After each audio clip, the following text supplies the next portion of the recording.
been aware, and I can't stress this enough, I would have been aware that my Elohim is present and that I can sit down and have a conversation with my Elohim before I do something crazy. And again, it goes back to a relationship between a husband and a wife. I don't tell Trina that, hey, I'm going to go pay the electric bill. Well, sometimes I call her because she wants to know where I'm at. I'm going to go pay the electric bill. I'm going to pay the water bill. When the little neon broke down, I took it to the alignment place, and they told me that it was going to be like $2,400 to fix the alignment in this car. Okay, and the car is a lovely gift, but the whole car wasn't worth $2,400. So I get on the phone with Trina. I call Trina before I make any rash decisions. I call my wife, and I say, this is what it's going to cost to fix the car. I can go up here to this dealership, and I think I have enough money that I can put a down payment on a car. What do you think? And the first question is a very good question. Can we afford it in our budget? Made me think. Can I afford this in my budget?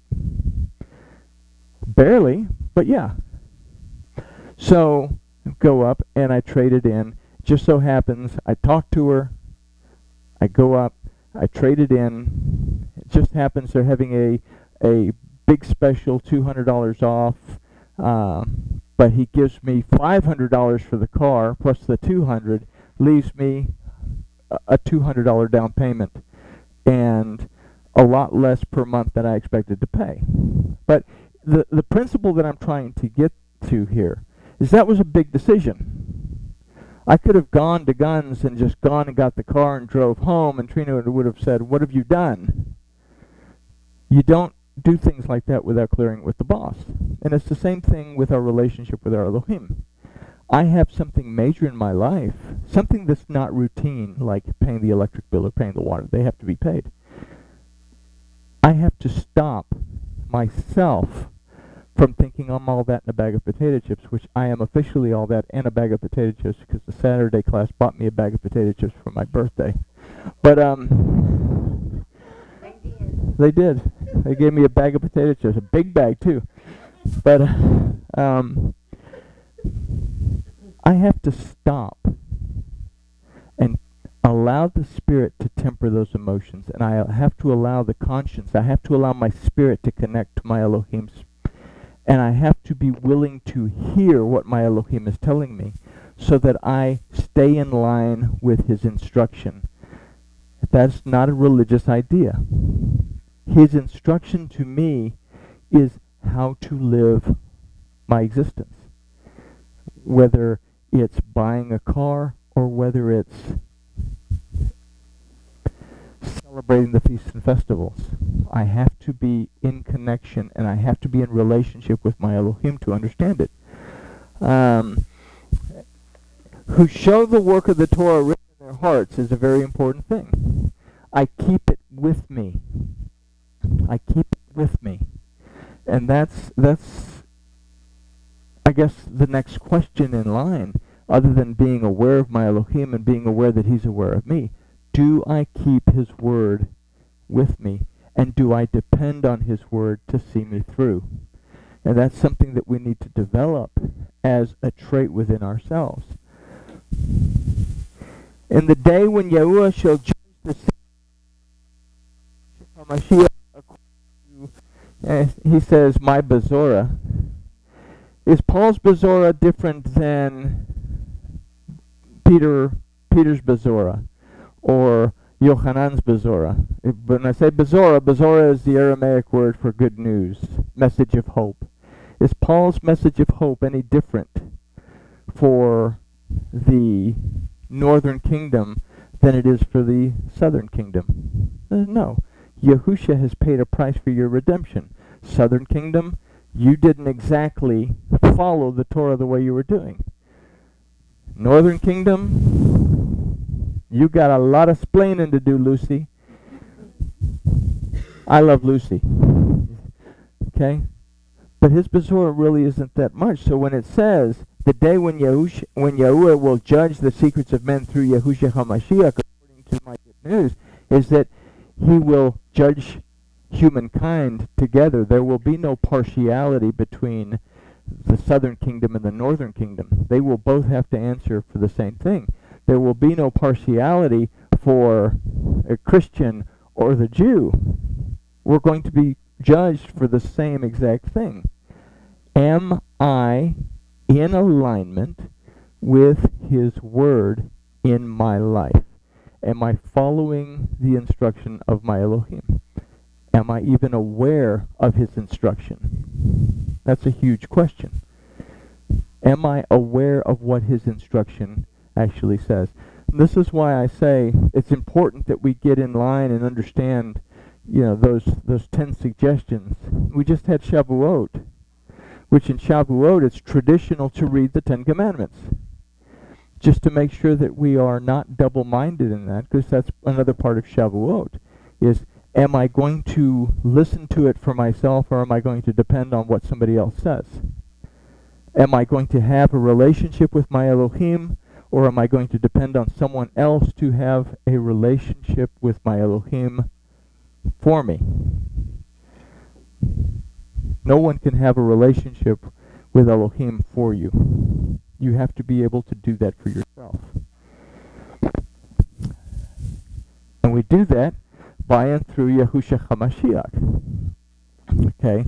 Now, I can say that through Yahushua HaMashiach, as Yahushua the Messiah, that he was Messiah was no special thing. He had to be HaMashiach because he was high priest.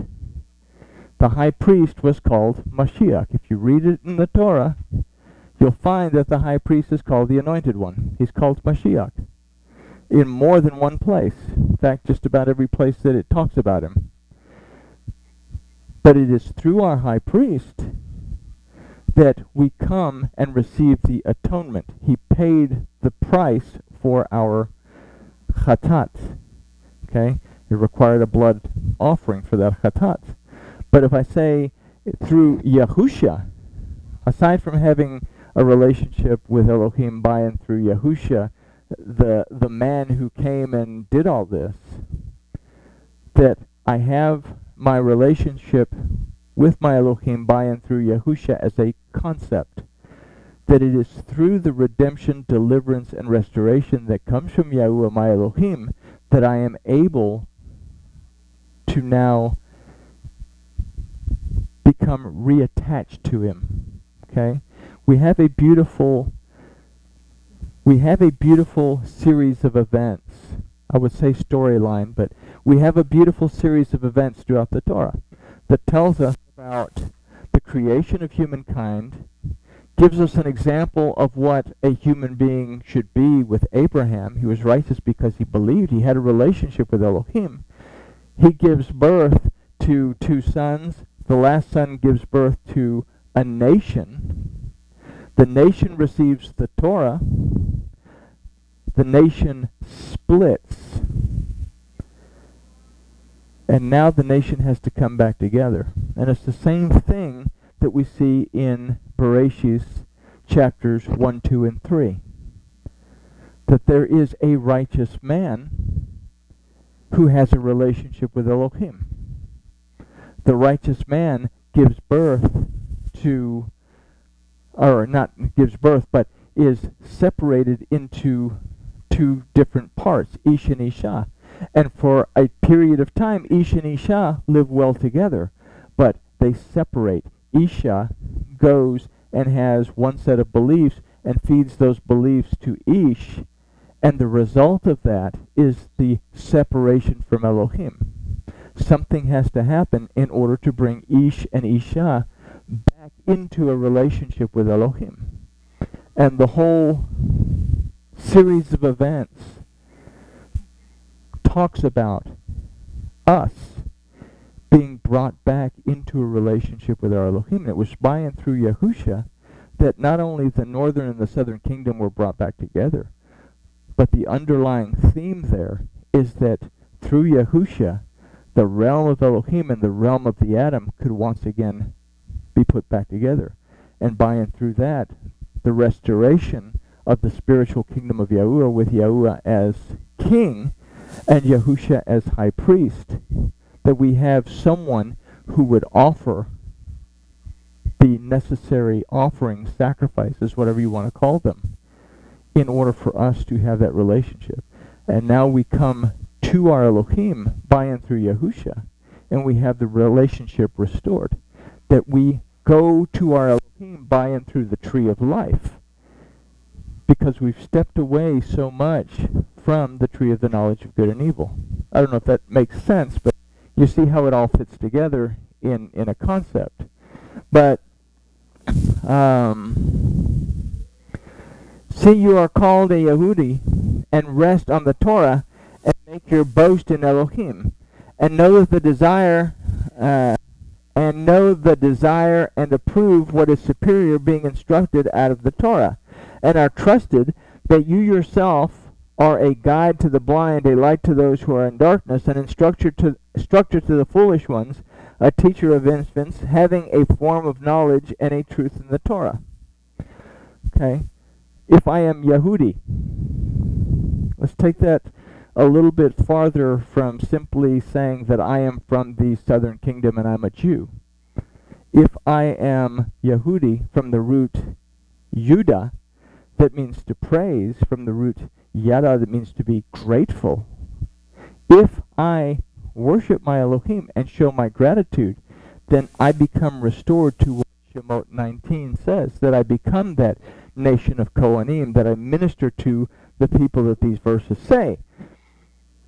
I become a light to the blind and this and that, but he asks questions that I have to be aware of. If I say that I am grateful to my Elohim, if I say that I'm in a relationship with my Elohim, if I say that I am worshiping my Elohim and that I hold him in the respect that the first three commandments require, it asks the following questions. You then who teach another, do you teach yourself?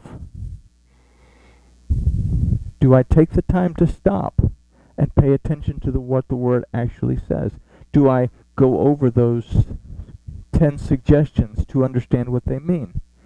Do I take the time to understand that I shouldn't be entertaining things that lack truth? Do I take the time to understand who, what? You don't say what because people freak out. Who and what is Yahuwah Elohim? And how is my relationship with him?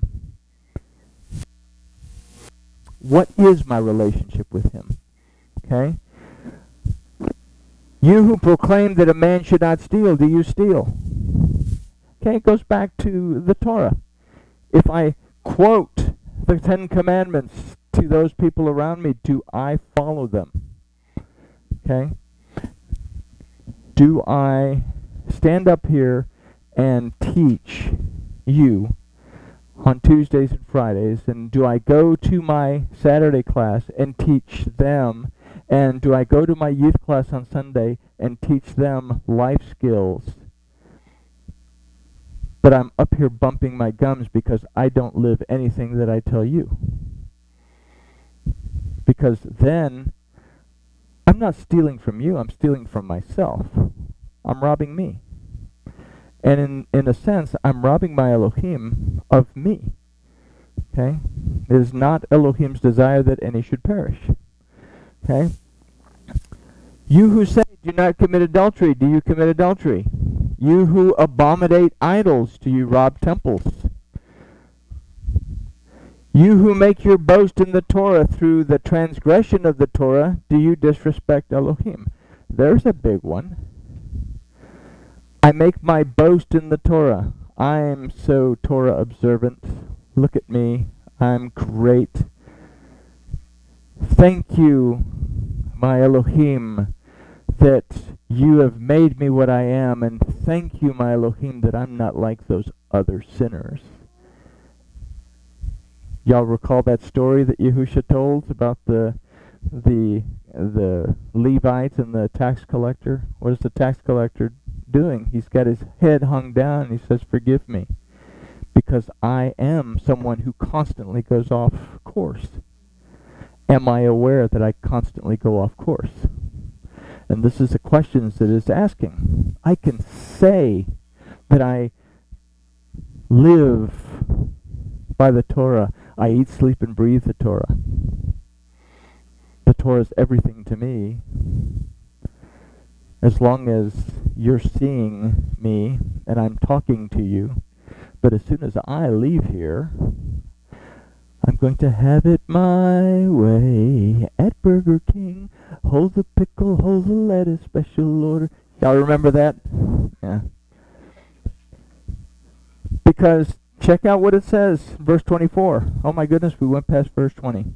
Check out what it says in verse 24. For the name of Yahuwah is blasphemed among the Gentiles because of you.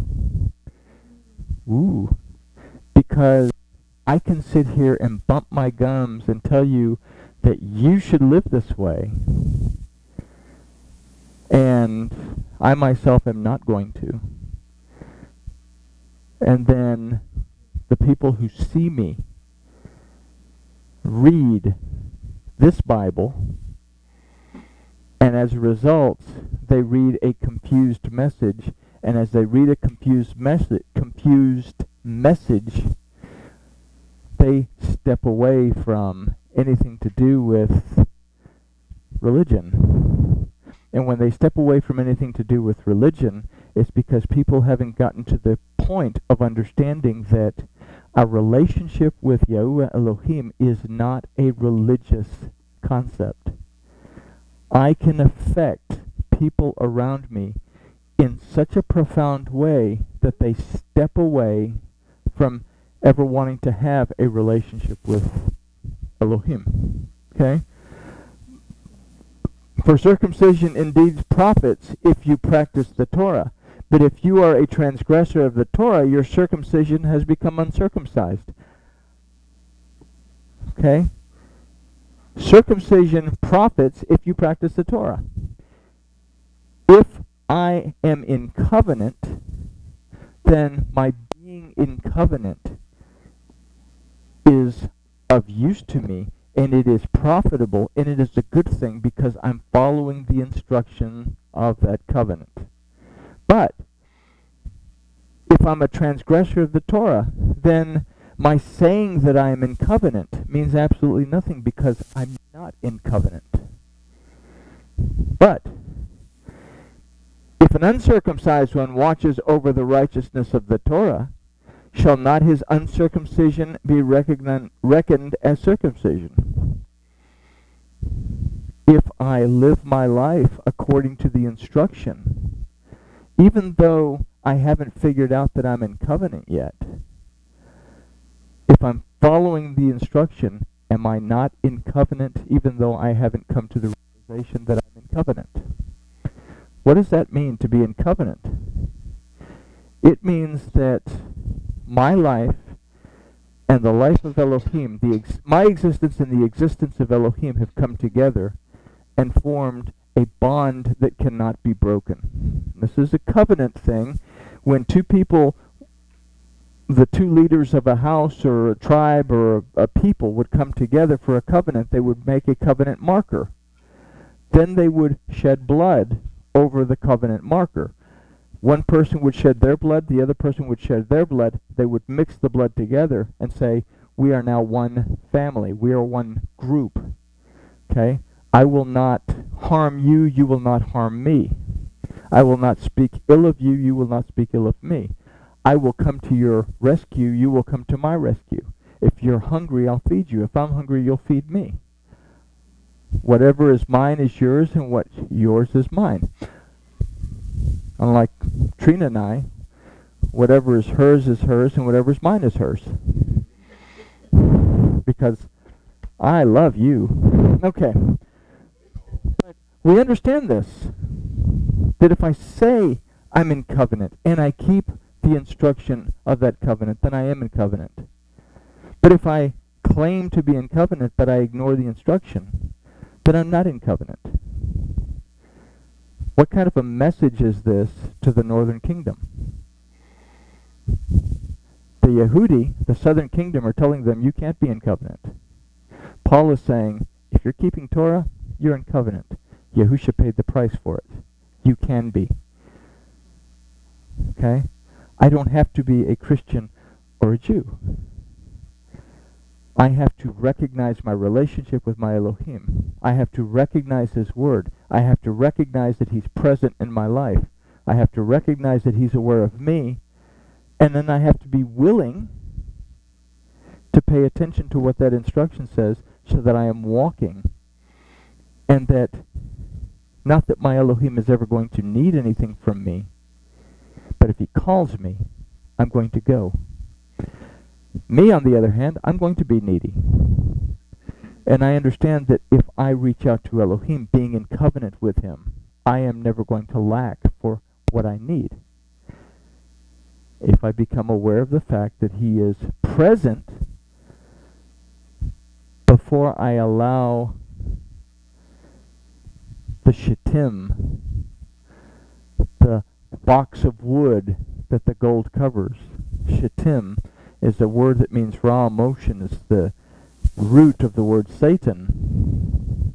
Before I allow that shittim to go hog wild without allowing that anointing to cover it. It's only 14 more verses and we'll be done. Oh, okay. If the uncircumcision by nature, who perfects the Torah, shall judge you, who notwithstanding letter and circumcision are a transgressor of the Torah. I'm keeping Torah. I understand what the Word says. I haven't become fully aware of the fact that I'm in a covenant relationship. But I'm able to know the difference in someone who says, I am Torah observant, I'm in covenant. I can see that person and say, not that I'm judging and not that I'm condemning, but I have an awareness that maybe I shouldn't get so close to this particular person because this is what's going to lead me off course. Okay? You ever met anyone like that? Okay. For he is not Yehudi who is outwardly, neither is circumcision that which is outward in the flesh. But a Yehudi is he who is inwardly, and circumcision is that of the heart, in spirit, not literally, whose praise is not from men, but from Elohim. This becomes a very important concept, okay? The outward circumcision is a mark of the covenant, okay? It is the physical gesture that I want to be fully in covenant. Okay, there's no denying that it's commanded in the Torah.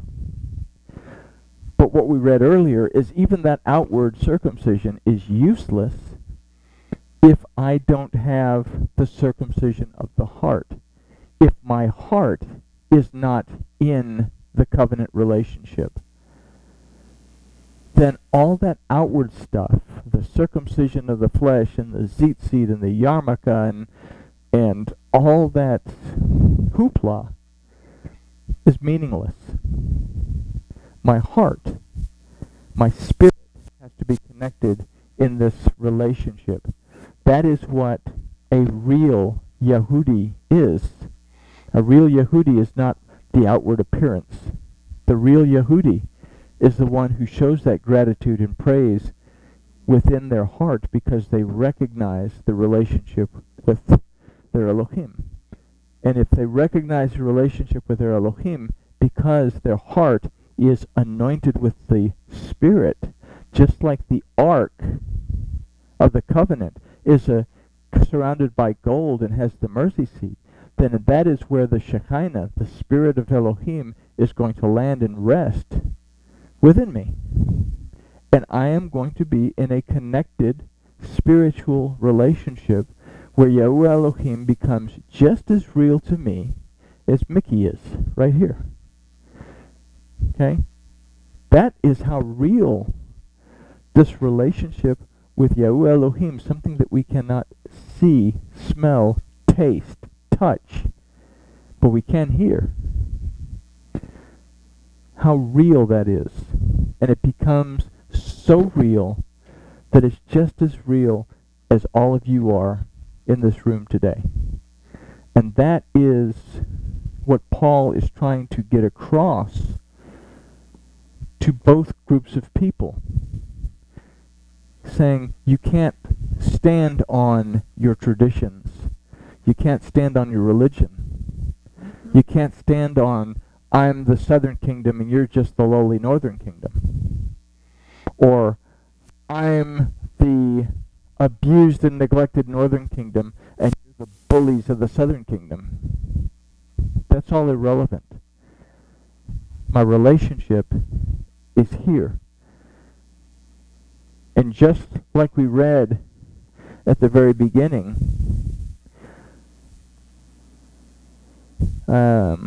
where did we read it? 5. Oh, wow, I'm on the wrong page. Yeah, let's go back a page. That he shall render to each one according to his asa, to what I create, to the relationship I create, to the world that I create, that brings forth life and brings forth fruit and brings forth everything that I am to have in that relationship. And in that, I can go to verse 20 of chapter 3 and say, therefore by works of Torah no flesh shall be declared right before him. But the Torah gives us the knowledge of chatat. It gives us the knowledge of when we're walking off course. He gave us a set of instructions for us to put our physical lives in alignment so that our spiritual lives will be in alignment. And then he sent Yahusha to make sure that the payment was made so that we could return fully to him in a spiritual relationship, in a connected relationship, and in a physical relationship. And we've talked about the spiritual relationship with our Elohim, but we have to understand that we're also in a physical relationship with our Elohim.